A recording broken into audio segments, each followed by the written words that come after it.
Imagine a high-stakes clinical debrief. A trainee finishes examining a patient, the door closes, and the attending physician immediately launches into a checklist of clinical errors. In that exact moment, the learner's brain stops processing new information. They switch into a defensive posture, bracing for the impact of the critique rather than actually absorbing it. Post-consultation debriefs are supposed to be among the most useful tools in medical education. But without a strict framework, these conversations naturally drift towards the supervisor's priorities and devolve into a long, negative lecture. This traditional approach fails because it ignores the cognitive state of the person receiving the critique. If a student is overwhelmed or defensive, the clinical insights bounce right off. This diagram shows what happens when you flip the flow of information. What happens to the dynamic if the learner is forced to speak first? That question led to Pendleton's rules. Emerging from a 1984 study of general practice consultations in the UK, the research team designed a sequenced approach that intentionally puts the learner at the center of the debrief. Mandating that the student speaks first shifts the room's focus. It prioritizes the learner's own internal observations before the supervisor's external judgment can set the tone. This diagram maps out the four-stage framework. The process starts with a strict rule. Before the observer is allowed to say a single word, the learner must identify what they did well during the consultation. Once the student finishes, the observer steps in to affirm those specific strengths, adding their own positive observations to the pile. Only then do we reach the critique. But again, the learner leads. They are asked to propose areas for improvement in their own words, identifying what they could do differently next time. Finally, the observer completes the picture. They fill in any remaining gaps and add their own specific suggestions for improvement. By enforcing this rigid alternation and mandating that the learner initiates every phase, the structure actively prevents the supervisor from hijacking the conversation.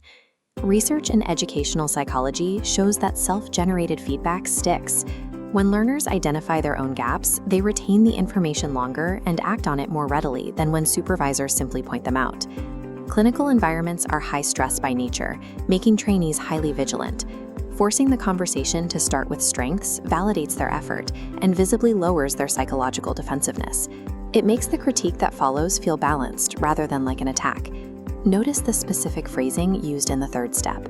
Asking what could be done differently rather than what went wrong shifts the cognitive focus away from dwelling on past failures and redirects it towards establishing actionable, forward-looking goals. This sequence aligns the debrief with the brain's natural reflective processes.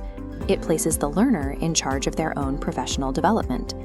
You see this dynamic play out frequently in simulated environments, like OSCE debriefs, objective structured clinical examinations.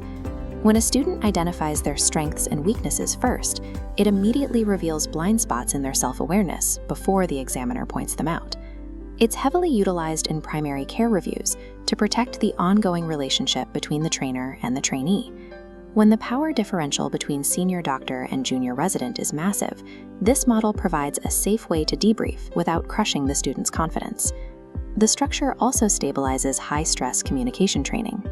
If a student is practicing how to break bad news or calm an anxious patient, the rigid steps keep the feedback focused and constructive.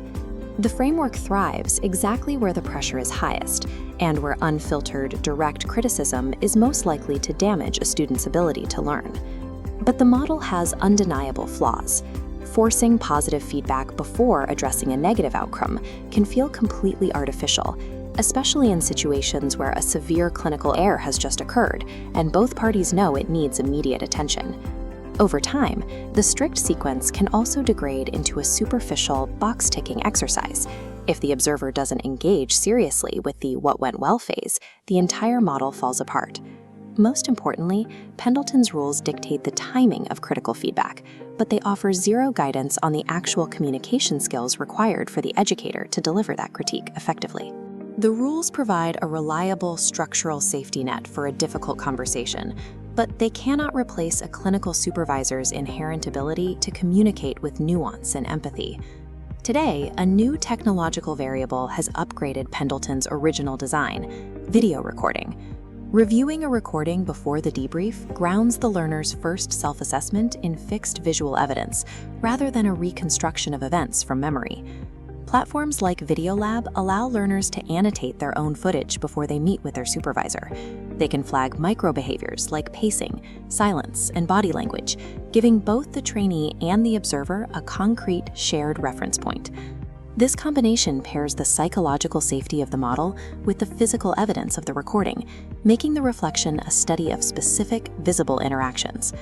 Effective clinical education isn't about an observer delivering a final verdict. It is the practice of structuring a conversation so that the learner has to do the heavy lifting and think first. Pendleton's rules remain relevant 4 decades after they were written because they solve a permanent problem.